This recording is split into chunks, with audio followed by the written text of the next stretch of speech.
फैसलाबाद से मोहम्मद अशफाक मुगल 98 लाख रुपए मालियत का माल मसरूका बरामद कर लिया गया। सीपीओ फैसलाबाद साहबजादा बिलाल उमर की हदायत पर लैलपुर डिवीज़न पुलिस की बड़ी कार्रवाई।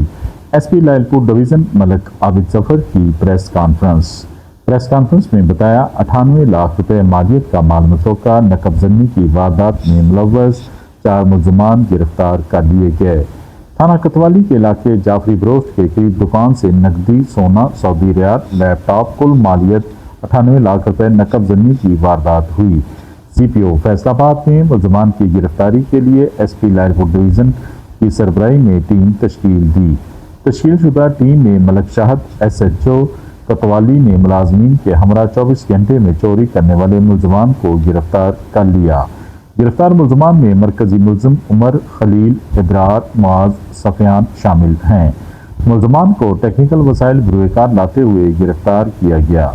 मुल्ज़िमान से माल मसरूका, नकदी, सोना, सऊदी रियाल और लैपटॉप कुल चोरी शुदा 98 लाख रुपए की रिकवरी कर ली गई। मुल्ज़िमान को कानून के मुताबिक करारवाकी सजा दिलवाई जाएगी। मुद्दई मुकदमा ने पुलिस की बरवकत पेशावराना कार्रवाई और माल मसरूका की बाजियाबी पर पुलिस का शुक्रिया अदा किया। सीपीओ फैसलाबाद ने एसपी लैलपुर डिवीज़न और टीम को शाबाश दी। अवाम की जान माल का तहफ़्फ़ुज़ हमारी अवलिनी तरजीह है। सीपीओ फैसलाबाद साहबजादा बिलाल उमर ने पैगाम जारी कर दिया। देखते रहिए GS न्यूज़। इस वीडियो को लाइक करें, हमारे चैनल को सब्सक्राइब कर बेल आइकन जरूर प्रेस करें